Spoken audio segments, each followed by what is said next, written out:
మాట్లాడారు. నేను సవేరాలో ఒక బూత్లోకి వెళ్తే 271లో నవీన్ యాదవ్ బావమరిది వెంకట యాదవ్ కూడా ఉన్నారు. నన్ను చూసి ఎమ్మటే బయటికి పరిగెత్తుకొని వెళ్ళిపోయారు.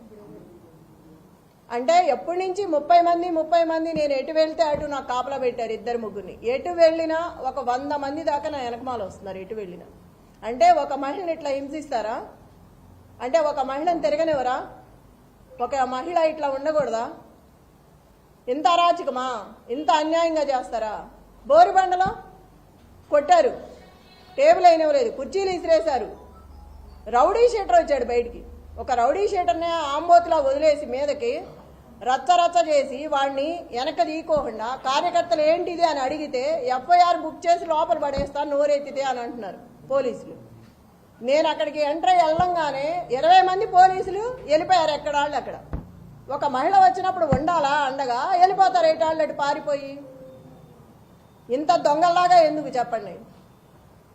పోలీస్ సోదరులకు ఒకటే చెప్తున్నా, నేను జెన్యూన్గా ఉండండి. ఒక మహిళకి సపోర్ట్ చేయమని నేను అడగట్లేదు. ఎవరి పని వాళ్ళని చేసుకునివ్వండి. అంత భయపడాల్సిన అవసరం ఏముంది? ఒకళ్ళ కింద పని చేయట్లేదు కదా మనం. అంత భయపడి నన్ను భయపెట్టాల్సిన అవసరం ఏముంది? ఏ డివిజన్లో ఏ బూతులకి వెళ్ళినా ఇదే గొడవ. ఇప్పుడు కూడా బిర్యానీలో డబ్బులు పెట్టిస్తున్నారు.